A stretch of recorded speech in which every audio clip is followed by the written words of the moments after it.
Hey guys, what's going on? Rick here from the Law Farm. Today we're going to do a little bit of a change of pace. So before you go anywhere, we are in the garden right now. We're about to do something pretty therapeutic, simply pull weeds. But I'm going to tell you a story about appreciating life. If you missed our live stream this past Wednesday, you also missed out on a story that my father shares every year about his time in the Navy and a friend of his, Seaman Dunlap.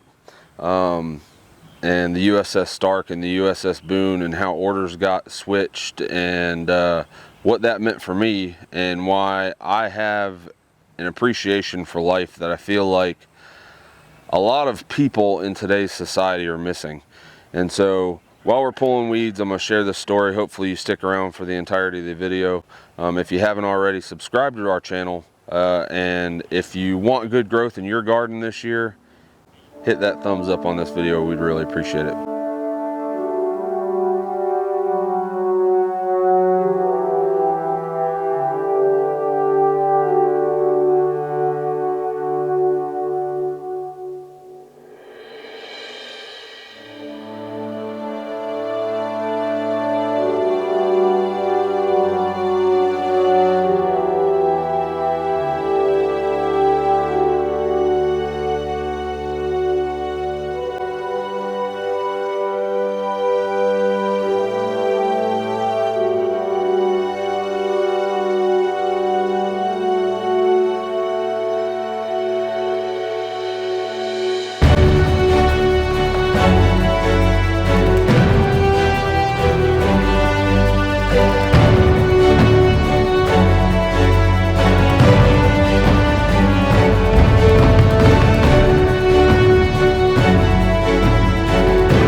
So first things first, I'm going to tell you who Mr. Jim Dunlap is.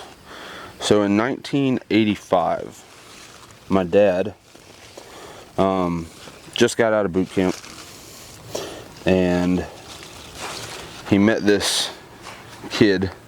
My dad, every year that he writes this, he says, wiry, smart-ass little kid, quote unquote, is what he puts in his Facebook post. So he met Jim Dunlap right out of boot camp, going into, I believe, A school to become a internal communications electrician in the Navy. Man, we got a lot of squash.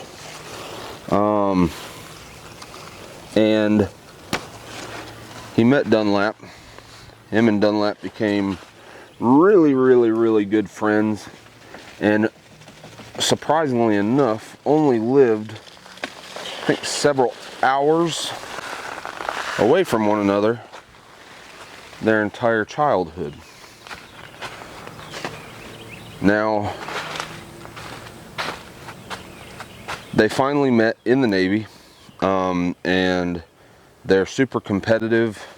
They both finish very highly and get to choose what ships, or get to put preference in as to what ships they want to be on coming out of A school. Well, they both chose frigates, which is a smaller support vehicle, or smaller support ship in the Navy. I don't know if any of them are still around, but I do know that they have commissioned since then, decommissioned since then, the USS Boone, which is what my father did the majority of his career on. And if you look at his plaque right behind where he sits during his live streams, you'll see the USS Boone. Now, coming out of A school, again, they both kind of chose their preferred boat, their preferred ship, and my father chose the USS Stark. And honestly, it was really just to kind of mess with Jim, because Jim wanted the newer ship, and so my dad put in for the USS Stark, and which meant Jim would be then going to the USS Boone. Well, at some point the orders got switched, and whenever they got switched, that meant that my dad then went on the USS Boone, and his friend Jim Dunlap went on the USS Stark. So in May of 1987, the USS Stark was hit by 2 missiles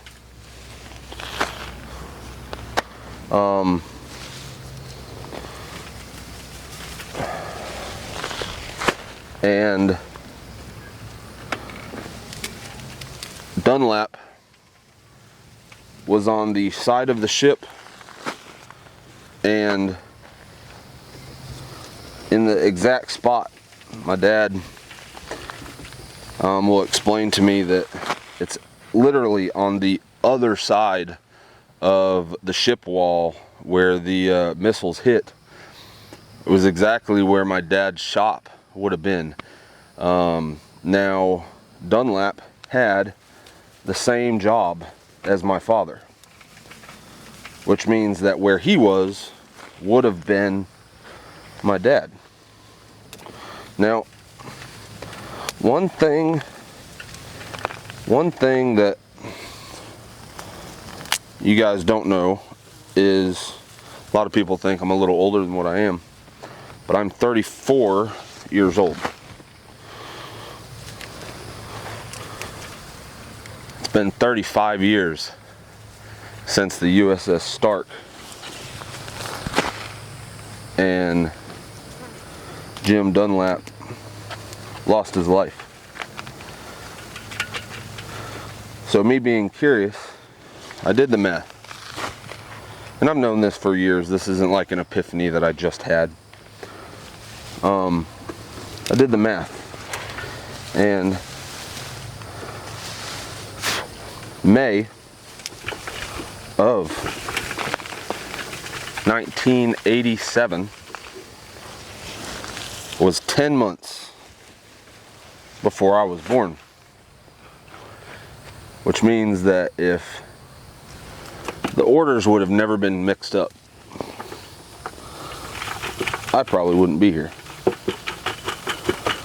And so, needless to say, when my father puts out this Facebook post every year, I get kind of emotional, because if it wasn't for my dad, of course, I wouldn't be here. My mom wouldn't have my dad, and everything would be very, very, very different. But I say all this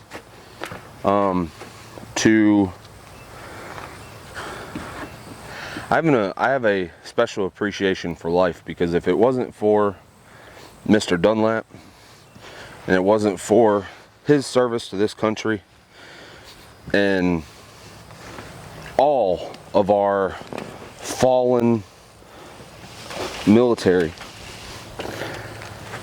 you know, my story, a lot of people, because I can put a name to it, and I can put a date to it, and I can say 9 months or 10 months, and if it wasn't for this one individual, I wouldn't be here. But what people don't understand is that if it wasn't for our military, none of us would have the privileges to live the way that we do. And I'm gonna be 100% in this video. I'm the one that moderates the channel, but I'm gonna be honest. You know, the sheer amount of bitching that people do, and I'm sorry, Vineyard Chicks, I'm gonna apologize to you guys. The sheer amount of bitching that people do And the only reason I'm apologizing to the Vineyard chicks is because they're young ears. But sometimes I got to get my point across. If it wasn't for our military doing what they do, or even your first responders doing what they do on a daily basis, you wouldn't have the privilege to bitch. You wouldn't have the privilege to complain. You wouldn't have the privilege to watch hockey games. You wouldn't have the privilege to do any of that. So I tell you that story because, you know, here in this country we have, you've heard it before and I agree wholeheartedly, we have the best country. We have the absolute best military. And, you know, we got Memorial Day coming up. And my dad, being grumpy old papa, you know, he gets really frustrated because this isn't Veterans Day. And I'm not downplaying the veterans in this country that have served, but this day is not for them. This day is for the men and women. This day is for the men and women that gave the ultimate sacrifice, meaning that they went and died. They gave it all. They'll never come back home. Just be appreciative of what you have. Be appreciative of the privileges that Americans have. Know why we have those privileges. And I say privilege, it's American privilege. Every single American has privilege. The issue is, Americans usually don't appreciate the privilege that they have. They don't appreciate the fact that you can complain. The fact that if you want to live in the city, you can live in the city. If you want to live like this, you can live like this. You want to live by a bunch of people, you can do that. You want to live by nobody, you can. You want to be on a property where there's more people than there are animals, you can do that. By the way, me and Pat decided to come out here and help me, but we're subscribers of David the Good. David the Good made a vetted, he calls it his David the Good's vetted swamp water. We're doing a rendition of that. Don't know what it's called, but I've been calling it swamp water, so we're going to keep going swamp water. We do live in Florida, so there's a lot of swamp. We're going to make us some swamp water.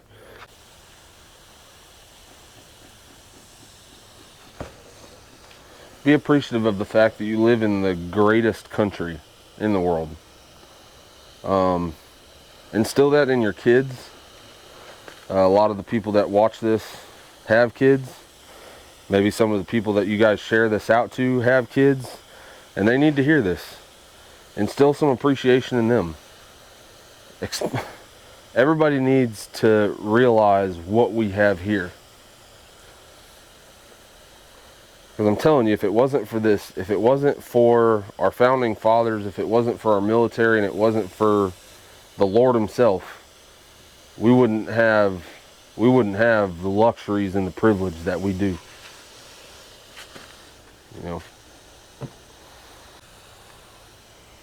You know, Lord gave us life, this country and the military. They give us freedom to do and complain, to do what we want, to complain about what we want. So this Memorial Day, this upcoming Memorial Day, Know why there is know why there's a Memorial Day. Know why there's a Memorial Day. Appreciate those who have given the ultimate sacrifice. You know, and like I've said, I appreciate every single veteran. I appreciate all of our active military, Papa as well. But this holiday is not for them. This holiday is to remember the ones that gave the ultimate sacrifice, who will never come home, and gave everything. So me and Patrick and Papa and Lala can water our garden, so you guys can sit and learn from us, or watch our videos, or sit and watch a hockey game tonight, or whatever the case may be. God gave us, or this country gave us the freedom to do that. The military gave us the freedom to do that. Don't forget that. So me and Pat are going to keep making this swamp water. Give it about 2 weeks, and give some of our plants a shot of free steroid fertilizer in the form of swamp water. And as always, treat others as you would like to be treated. Share this video out, and we'll see you on the next one. Bye, guys.